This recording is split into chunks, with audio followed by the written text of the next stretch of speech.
Shalom adik-adik dan mami papi.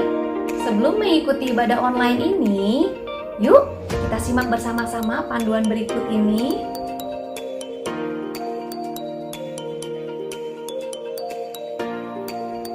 Mohon bimbingan mami papi saat anak-anak mengikuti ibadah online ini. Adik-adik, Tuhan hadir dimanapun, termasuk di rumah kita sendiri loh. Adik-adik, jangan lupa persiapkan Alkitabnya ya. Dan adik-adik sudah siap dengan pakaian yang rapi dan sopan, seperti sedang beribadah di sekolah minggu. Tetap semangat dan antusias mengikuti setiap instruksi dari kakak-kakak ya. Adik-adik, bebas berekspresi dalam memuji dan menyembah Tuhan. Selama mengikuti ibadah, adik-adik tetap fokus dan tidak melakukan kegiatan yang lainnya. Siapkan hati dan sikap yang terbaik untuk Tuhan Yesus. Selamat beribadah. Hai teman-teman, kalian masih ingat sama aku? Iya, aku Sisi. Senang deh bisa jumpa lagi dengan teman-teman semua. Oh iya teman-teman, Sisi tuh sebenarnya lagi cari Kak Kristin.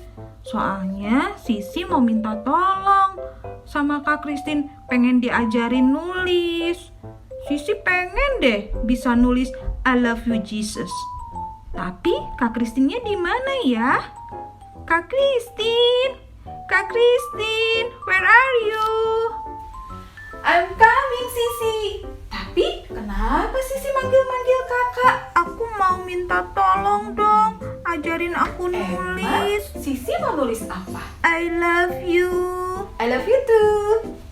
Belum selesai Kak.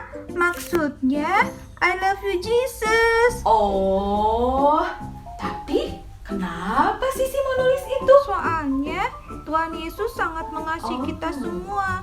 Jadi Sisi mau bilang kalau Sisi juga sayang sama Tuhan Yesus. Oke, baiklah. Kakak akan ajarin Sisi. Tapi nanti ya, karena kita sekarang mau ibadah dulu. Habis beres ibadah, kakak pasti ajarin Sisi. Oke? Oke Kak, silakan Kak.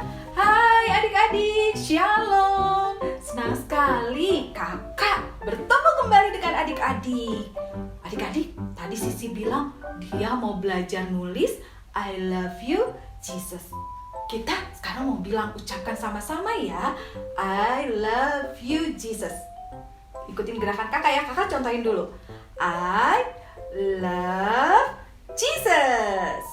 Coba sekali lagi. I love Jesus. Bisa? Yuk bangkit berdiri semuanya. Kita sama-sama ucapkan ya. I love Jesus. Adik-adik, kita akan mulai ibadah. Kita akan memulainya di dalam doa. Yuk, lipat tangannya, tutup matanya. Tuhan Yesus, terima kasih untuk hari ini. Kami senang sekali Tuhan, kami dapat beribadah kepada Engkau. Kami mau memuji Engkau, kami mau menyembah Engkau, kami mau mendengarkan firman-Mu. Tuhan, kami siap untuk beribadah. Di dalam nama Yesus kami berdoa. Amin. Adik-adik masih tetap bangkit berdiri. Seperti Sisi tadi bilang, I love Jesus. Kita menyanyikan pujian ini. I love you Jesus. Deep down in my heart. Pakai gerakan adik-adik ya. Yuk.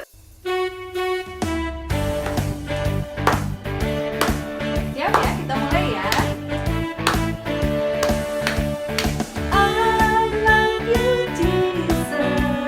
Deep down in my heart. I love you Jesus. Deep down in my heart. Sing about deep, deep down, down, deep down in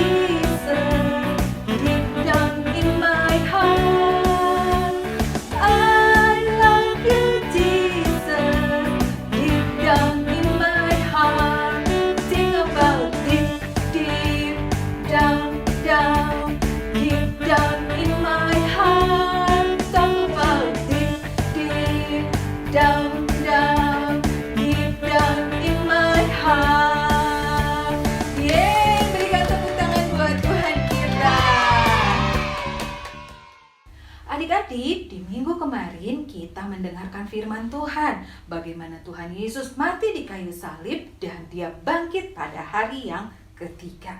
Nah, sekarang kakak mau ajak adik-adik menaikkan pujian sebab Dia hidup, ada hari esok. Wah, senang sekali ya.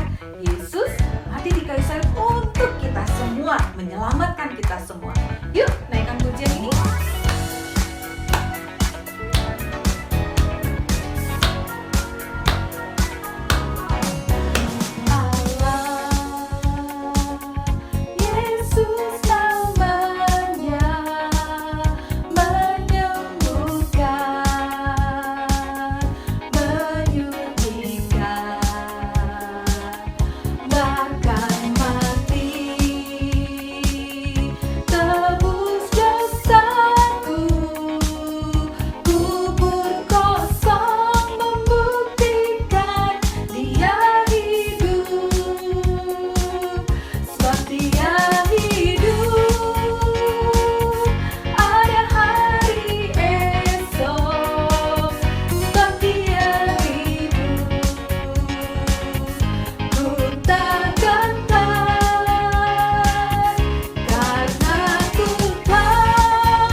Adik-adik, sekarang kita akan mendengarkan firman Tuhan.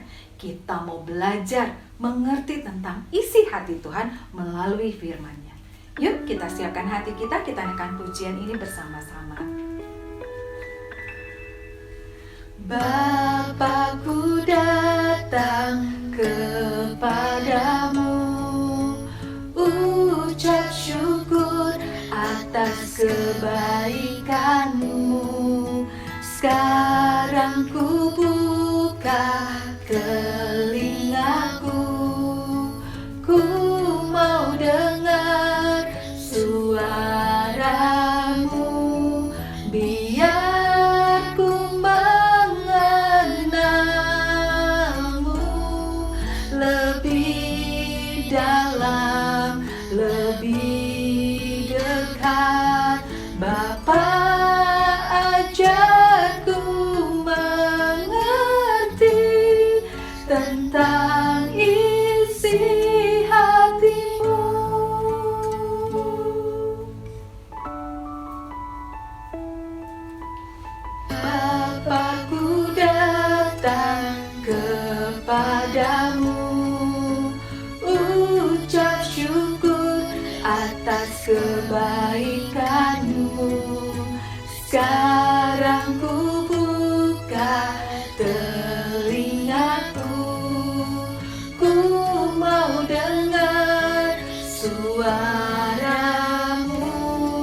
Biar ku mengenalmu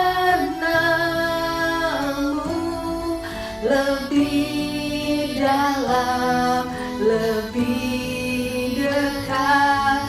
Bapa, ajarku mengerti tentang isi hatimu. Bapa, ajarku mengerti tentang isi hatimu.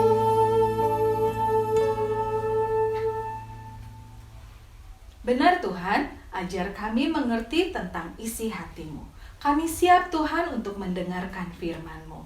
Terpujilah nama-Mu Tuhan, di dalam nama Yesus kami berdoa.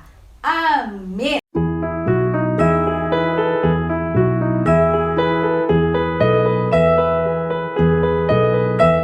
Halo adik-adik, hari ini kakak akan melanjutkan cerita tentang kebangkitan Tuhan Yesus.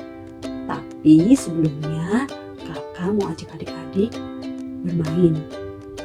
Siapa yang ikut? Iya. Coba ya adik-adik perhatikan gambar berikut ini. Gambar wajah ini sedih atau senang? Kalau ini? Kalau yang ini? Wah, hebat! Adik-adik bisa menyebutkan macam-macam perasaan.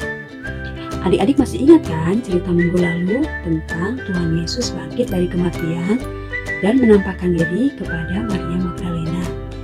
Tapi ada murid-murid Tuhan Yesus yang masih belum percaya bahwa Tuhan Yesus benar-benar hidup, walaupun Tuhan Yesus pernah mengatakan bahwa Dia akan mati dan akan bangkit kembali pada hari yang ketiga. Nah, hari ini kakak mau bercerita tentang Tuhan Yesus, sumber sukacita dan pengharapanku. Pada hari Minggu itu tersiarlah kabar tentang kebangkitan Tuhan Yesus. Kleopas dan seorang murid Tuhan Yesus yang lainnya pergi berjalan menuju Emmaus. Emmaus adalah sebuah kampung, jaraknya 7 mil atau kira-kira 11 km dari Yerusalem. Kedua murid Tuhan Yesus ini masih belum percaya bahwa Tuhan Yesus bangkit. Dalam perjalanannya menuju Emmaus, mereka bercerita tentang peristiwa itu. Tiba-tiba Tuhan Yesus mendekati mereka, tetapi mereka tidak mengenal Tuhan Yesus. Alkitab mengatakan bahwa ada sesuatu yang menghalangi mata mereka. Lalu bertanyalah Tuhan Yesus kepada mereka, "Apa yang sedang kalian bicarakan dalam perjalanan ini?" Lalu kedua orang itu berhenti berjalan dan muka mereka sedih. Kenapa ya mereka sedih?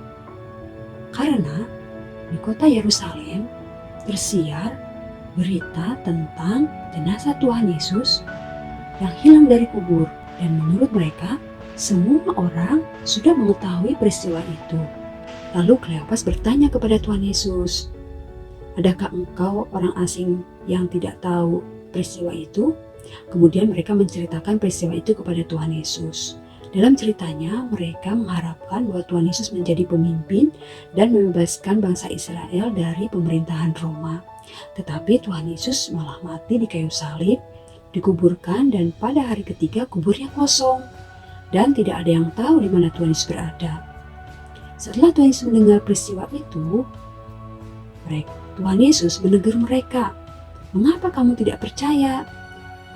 Hal itu sudah disampaikan dan diberitahukan dalam kitab para nabi bahwa Tuhan Yesus akan mati dan dikuburkan dan bangkit kembali pada hari yang ketiga. Tetapi Kleopas masih belum percaya. Perjalanan ke Emmaus 2 jam dengan berjalan kaki. Selama itu juga mereka mendengarkan Tuhan Yesus berbicara tentang kitab suci. Lama sekali adik-adik, mereka nggak bosan loh, tapi hati mereka berkobar-kobar ketika Tuhan Yesus berbicara. Sampai di Emmaus, Hari mulai sore dan mereka meminta Tuhan Yesus untuk tinggal bersama dengan mereka. Ketika mereka makan bersama, Tuhan Yesus mengambil roti dan memecah-mecahkannya lalu memberikannya kepada mereka. Adik-adik tahu peristiwa itu? Ya, itu peristiwa perjamuan terakhir ketika Tuhan Yesus bersama dengan murid-muridnya. Setelah peristiwa itu, terbukalah mata mereka dan mereka mengenal Tuhan Yesus. Tapi tiba-tiba Tuhan Yesus menghilang di tengah-tengah mereka. Setelah Kleopas dan temannya melihat Tuhan Yesus, mereka percaya bahwa Tuhan Yesus benar-benar sudah bangkit. Dan apa yang dikatakan oleh kitab suci benar-benar terjadi. Kemudian mereka kembali ke Yerusalem dan menemui ke-11 murid Tuhan Yesus. Lalu mereka menceritakan apa yang mereka alami. Adik-adik, kalau kita lihat, ada satu perbedaan hati dalam diri Kleopas dan temannya. Karena semula hati mereka sedih, ketika dia bertemu dengan Tuhan Yesus, hati yang sedih diubah menjadi hati yang sukacita. Karena ada satu pengharapan yang besar. Dan mereka telah percaya bahwa Tuhan Yesus berkuasa dan peristiwa kebangkitan Tuhan Yesus itu benar-benar terjadi. Kita percaya bahwa Tuhan Yesus sudah mati dan bangkit, membuktikan bahwa Tuhan Yesus sangat mengasihi kita, menebus dosa kita, dan kebangkitannya membuktikan bahwa Tuhan Yesus berkuasa atas maut. Oleh karena itu, kita yang percaya, kakak juga adik-adik, Tuhan Yesus mau supaya kita terus berkobar-kobar. Caranya bagaimana ya? Kita membaca, merenungkan, melakukan firman Tuhan, supaya hati dan pikiran kita terus diisi oleh firman Tuhan. Dan kita selalu merasakan kehadiran Tuhan di dalam hidup kita. Tuhan sangat mengasihi kamu, sehingga Ia menepati janjinya untuk menyelamatkan kita dari hukuman dosa. Dan suatu hari nanti kita akan berkumpul bersama-sama Tuhan Yesus di surga. Adik-adik, sekarang waktunya kita belajar ayat hafalan dari Yohanes 3 ayat 16.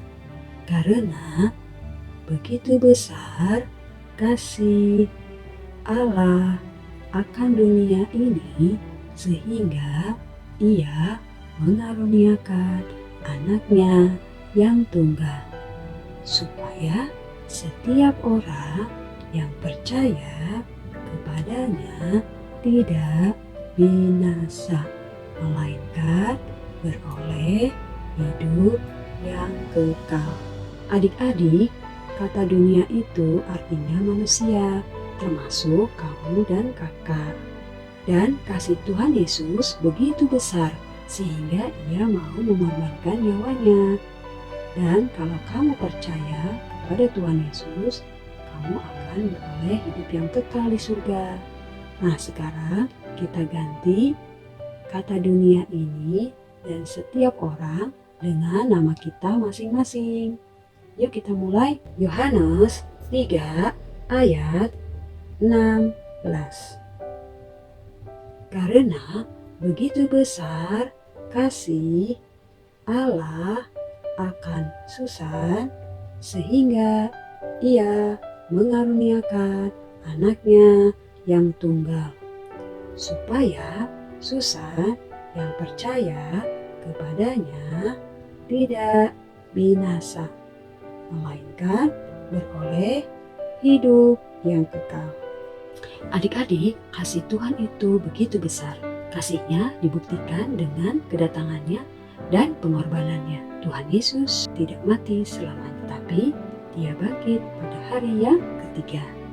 Ini membuktikan bahwa Tuhan Yesus berkuasa atas maut. Nah, adik-adik, hebat kan Tuhan Yesus? Apakah kalian mau percaya bahwa Tuhan Yesus adalah Juru Selamat? Puji Tuhan. Bagi adik-adik yang belum percaya, percayalah bahwa Tuhan Yesus sangat mengasihimu. Tuhan Yesus mau menebus segala dosa dan Dia tidak mau engkau dihukum. Karena itu, kalau adik-adik mau percaya pada Tuhan Yesus, sekaranglah waktunya. Yuk kakak undang adik-adik berdoa. Tuhan Yesus, terima kasih untuk kasih-Mu yang begitu besar di dalam hidupku. Terima kasih untuk kebaikan-Mu yang Engkau sudah berikan dalam hidupku. Aku mengaku bahwa aku orang berdosa. Ampunilah segala dosaku ya Tuhan Yesus. Saat ini, aku mau mengundang Tuhan Yesus masuk ke dalam hatiku, menjadi Tuhan dan Raja di dalam hidupku. Terima kasih Tuhan untuk keselamatan yang sudah Tuhan berikan dalam hidupku. Dalam nama Tuhan Yesus, amin. Nah, bagi adik-adik yang sudah percaya, bersyukurlah kepada Tuhan Yesus, karena Tuhan Yesus yang sudah memberikan kasih-Nya yang begitu besar, kasih yang terbesar bagi hidup kita semua. Sampai di sini dulu adik-adik, sampai jumpa minggu depan. Dadah.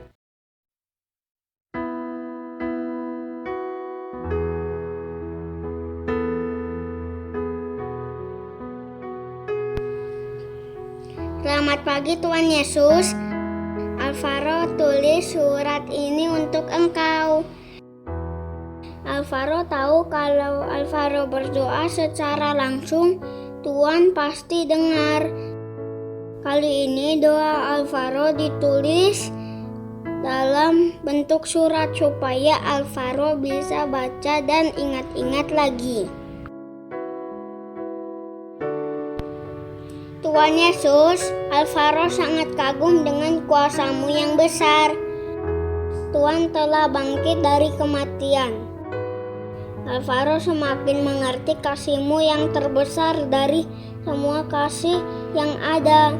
Telah menyelamatkan Alvaro dari maut dan Alvaro bisa hidup kekal di surga bersama-Mu nanti.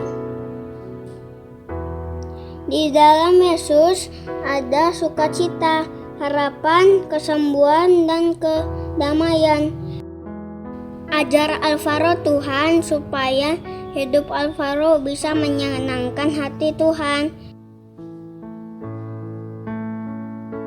Alvaro ingin terus mengenal-Mu lewat baca firman-Mu setiap hari dan saat teduh, berdoa, taat mami papi, sayang abang dan adik, belajar dengan tekun, dan masih banyak lagi hal baik yang akan Alvaro lakukan. Alvaro akan terus bersemangat karena Alvaro bersyukur dapat mengenal dan menyembah-Mu. Kalau Alvaro malas dan sedih, Alvaro akan ingat surat ini dan dapat kekuatan baru dari Tuhan. I love you Tuhan Yesus. Dari Alvaro. Dia hidup,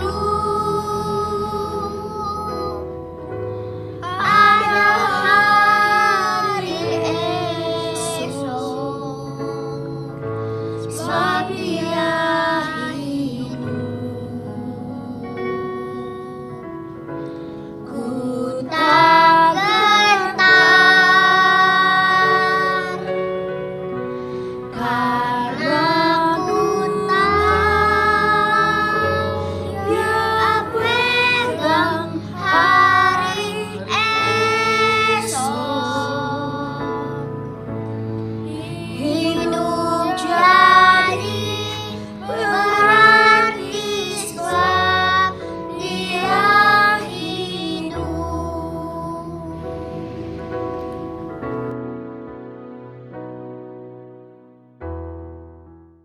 Teman-teman, yuk kita saksikan teman-teman kita yang akan bagi berkat.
Adik-adik, kita akan menutup ibadah kita di dalam doa. Yuk lipat tangannya dan tutup matanya.